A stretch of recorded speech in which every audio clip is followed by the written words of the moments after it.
Okay, I'm gonna read a little bit from a book. I'm gonna abandon my lessons in Ezra for now because it takes a lot of study, and my side jobs, other than my full-time job, are still going on pretty heavy. So it'll probably be late fall, early winter before I get back into it. And so I got some lessons coming up that are a little more pressing and relevant to today and the character and attitude and behavior of society. But I'm going to read some excerpts from a book called Modern Liberalism and American Decline, Slouching Towards Gomorrah by Robert Bork. Good looking man. He was President Reagan's nominee for the Supreme Court, and he was on the United States Court of Appeals. He was a judge. But I'm going to read chapter 7, some of it right now. And this chapter is called The Collapse of Popular Culture. And this is just I'm going to just bring to mind how television and music today, most of it is not godly. It contaminates your spirit. And children are being enslaved by Hollywood. This was written in 1996. This man saw the decline of America coming through music and television, and him having grown up in the 60s. And this was written in 1996. Of course, it's now 2018. The distance and direction popular culture has traveled in less than one lifetime is shown by the contrast between best-selling records. A performer of the 1930s hit, The Way You Look Tonight, sang these words to romantic music. Oh, but you're lovely, with your smile so warm and your cheeks so soft. There is nothing for me but to love you, just the way you look tonight. I advise if you have children to turn down these next 10 seconds. In our time today, Snoop Doggy Dogg's song, Horny, has these lyrics in it. I called you up for some sexual healing. I'm calling again, so let me come get in. Bring the lotion so I can rub you. Assume the position so I can... Then there is a band called 9 Inch Nails. Big Man with a Gun is the title of the song. Even the expurgated version published by the Washington Post gives some idea of how rapidly popular culture is sinking into barbarism. I am a big man. Yes, I am. And I have a big gun. Got me a big old expletive. I like to have fun. Held against your forehead, I'll make you... Maybe I'll put a hole in your head. I can reduce it if you want. I can devour. I'm hard as steel. And I've got the power. Shoot, shoot, shoot. I'm going to... all over you. Wow. The obscenity of thought and word is staggering, but also notable is the deliberate rejection of any attempt to achieve artistic distinction or even mediocrity. The music is generally little more than noise with a beat. The singing is an unmelodic chant. The lyrics often range from the perverse to the merciful, unintelligible. It is difficult to convey just how debased rap is. Not even printing the words adequately expresses that. There have, however, been some noteworthy attempts to get the point across. The music industry, Michael Bywater writes, as part of an extended piece of masterful criticism, has somehow reduced humanity's greatest achievement. A near universal language of pure transcendence into a knuckle-dragging sub-Pittigan of grunts and snarls capable of fully expressing only more pointless forms of violence and more brutal forms of sex. He contrasts this with the remarkably subtle and emotionally precise popular music of only a few decades ago.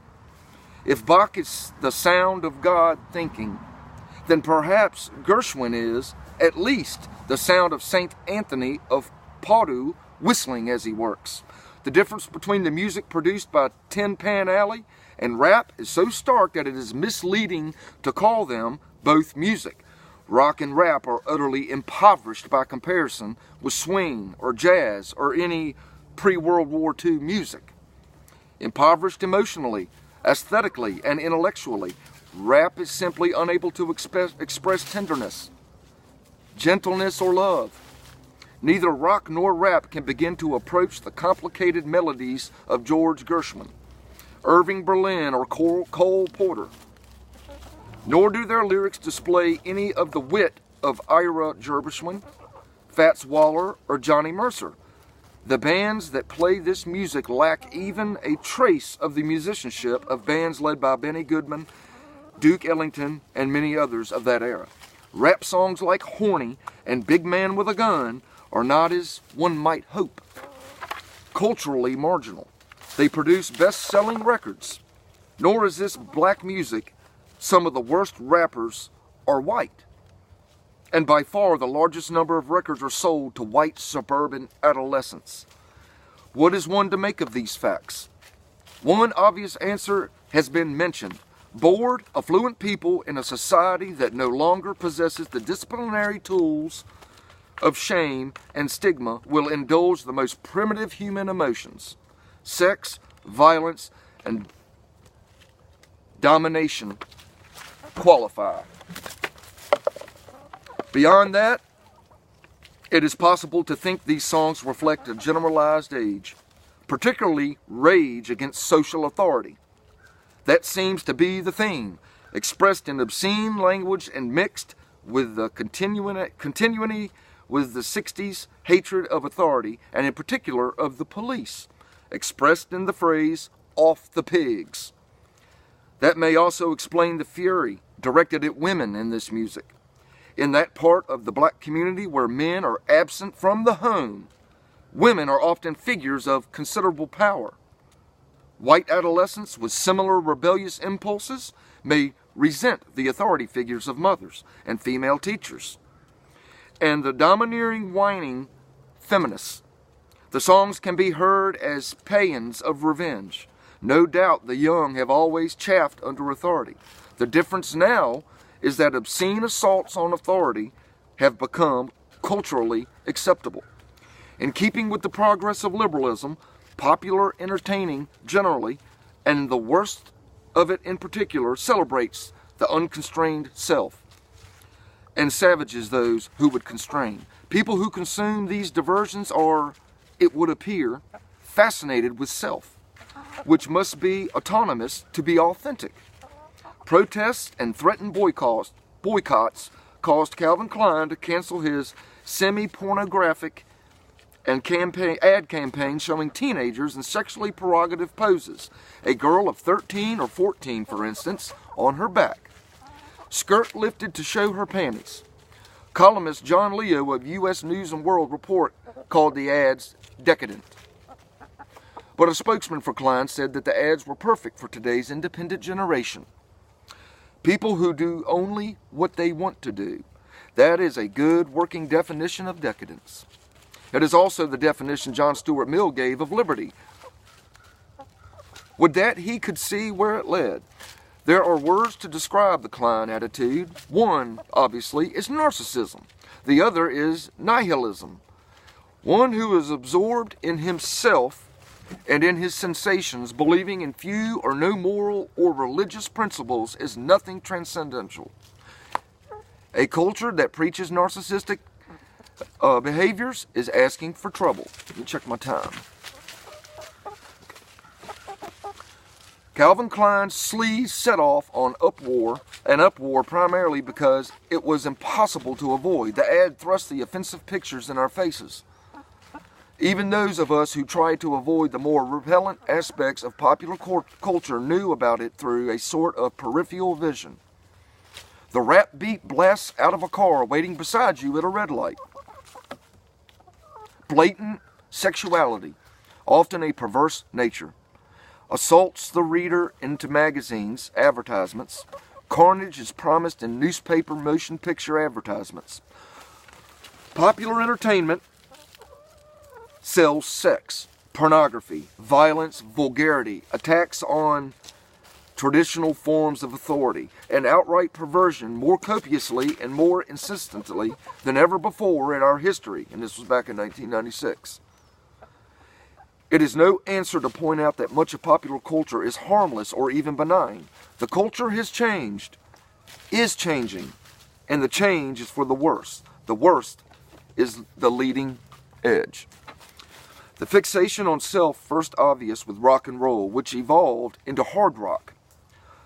The extrovert, the hedonist, the madman, the criminal, the suicide, or the exhibitionist can rise to heroic stature in rock for the same reasons that Byron or Raskolnikov became romantic heroes. Prolificacy and murder are expressions of an emotional intensity that defies the limits imposed by nature and society. Now we have moved on to rap, which is even less constrained. Its performers don't just sing about criminals. Some of them are criminals, which does not seem to diminish their popularity. What we hear in rap is paralleled elsewhere in popular culture in varying degrees. That the movies feature sex, violence, and vile language is not news. Cars chase ending in flaming crashes. The machine gunning of masses of people. Explosions of helicopters, the liberal production of corpses. Language previously not heard even in semi-polite society. These are now standard fare. It is no doubt true that Hollywood is appealing to profitable adolescent audiences, which appear to think that dismemberments and obscenities are an excellent evening's entertainment. But there is probably more to these developments than that. Many in Hollywood insist upon a liberal lacing of foul language in their films because they regard brutality and obscenity as signs as authenticity. The polemic idea, whose nature Trilling told us, is to deal aggressively with traditional aesthetic opinion and then with traditional social and political opinion. Television is not surprisingly displays the same traits as the movies and music, though because it is viewed by families in the home, not to the same degree. Television viewing still resembles a bit of the days when the family sat around the radio console, and that place of few restrictions on the medium. Still, things have changed here too. Language is increasingly vulgar. A majority study changes in program content over the life of television finds, as might have been expected of a medium that has recently come under the influence of the 60s generation, that beginning from a relatively apolitical and traditional perspective on the social order, TV has meandered and lurched uncertainly along paths forged by the politics of the populist left. That has dictated changes in the way sex, social, and cultural authority and the personifications of good and evil are presented. Recreational sex, for example, is pervasive and is presented as acceptable about 6 times as often as it is rejected. Homosexuals and prostitutes are shown as social victims. Television takes a neutral attitude towards adultery, prostitution, and pornography. It warns against the dangers of imposing the majority's restrictive sexual morality on these practices. The villains in TV's moralist plays are not deviants and libertines, but Puritans and prudes. The moral relativism of the 60s is now television's public morality. I will read more on this just to bring to light. I know it seems innocent to watch TV and some of these old horror movies that glorify pagan practices of tradition. Music just seems so common. Everybody does it. It contaminates your mind. It's kind of like these rock bands in church. They have a false sense of the spirit. They have a spirit of the band.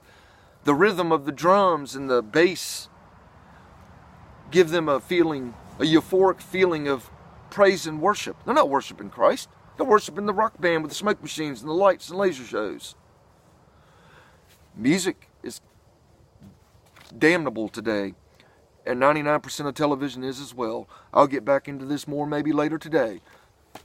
I'm sorry if it's offensive, but till next time.